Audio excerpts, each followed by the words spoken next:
नमस्कार, मी ओमकार नारकर. स्वागत करतो तुमचं माझ्या मराठमोळ्या या चॅनलवरती, ज्याचं नाव आहे ओम मराठी इन्फो.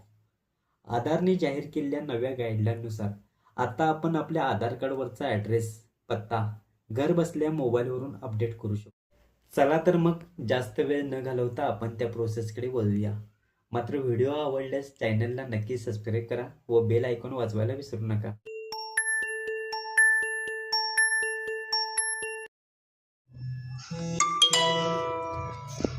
नमस्कार सर्वांना. सर्वप्रथम क्रोममध्ये जाऊन UIDAI म्हणून सर्च करायचं आहे. सर्च केल्यानंतर तुम्हाला विविध प्रकारच्या भाषा दिसतील. भाषा सिलेक्ट करायचे. भाषा सिलेक्ट केल्यानंतर डाउनलोड आधारवर क्लिक करून डाव्या तलावर कोपऱ्यामध्ये सिलेक्ट करायचं आहे.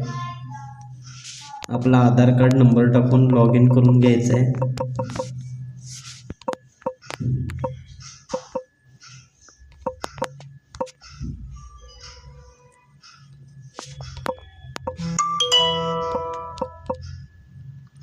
OTP आलेला आहे, बघू शकता.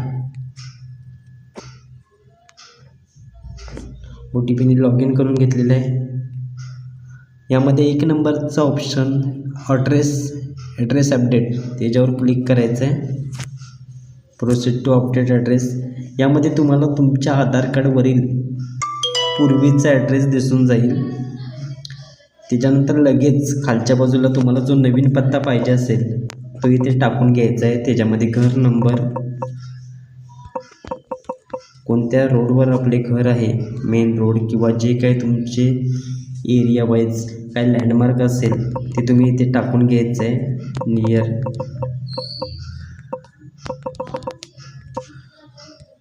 मराठी शाळा,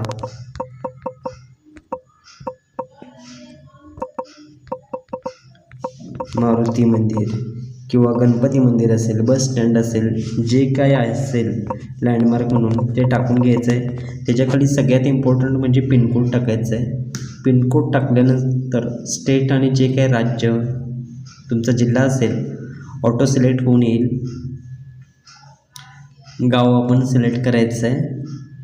गाव सिलेक्ट केल्यानंतर आपण पत्ता चेंज करण्यासाठी कोणते डॉक्युमेंट वापरणार आहे ते डॉक्युमेंट आपल्याला अपलोड करायला लागणार आहे. याच्यामध्ये वोटर ID कार्ड असेल, लाईट बिलची झेरॉक्स असेल, गॅस पासबुक असेल, bank passbook, post office passbook असेल, शाळेचा डोमिसाईल सर्टिफिकेट असेल, शाळेचं लिव्हिंग सर्टिफिकेट असेल, जे काही व्हॅलिड डॉक्युमेंट असेल, रेशन कार्ड असेल, ते डॉक्युमेंट तुम्ही अपलोड करायचं आहे. आता आपण वोटर ID कार्ड अपलोड करणार आहोत.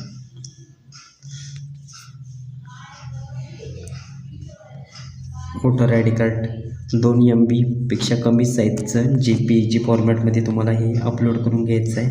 अपलोड केल्यानंतर नेक्स्टमध्ये तुम्हाला आधार कार्डचा प्रिव्ह्यू दिसणार आहे. म्हणजे आपण जो पत्ता टाकलेला आहे तो आधार कार्डवर कशा प्रकारे कोणत्या सिक्वेन्सने येणार ते एकदा चेक करून घ्यायचं आहे. पत्त्यामध्ये जर काही बदल करायचा असेल तर एडिट अपडेटेड ॲड्रेस म्हणून जो काही ऑप्शन आहे त्या ऑप्शनवर जाऊन तुम्हाला पत्ता एडिट करून घ्यायचा आहे. त्यानंतर नेक्स्ट बटनावर क्लिक करून तुम्हाला पेमेंट करायचं आहे. राजोर पे, गुगल पे, फोनपे जे काही तुम्ही वापरत असाल गुगल पेवरून तुम्हाला पेमेंट पे करायचं. त्यानंतर पेमेंट करून घ्यायचं आहे. पेमेंट झाल्यानंतर पावती क्रोममध्ये डाउनलोड होईल आणि आठवड्याभरामध्ये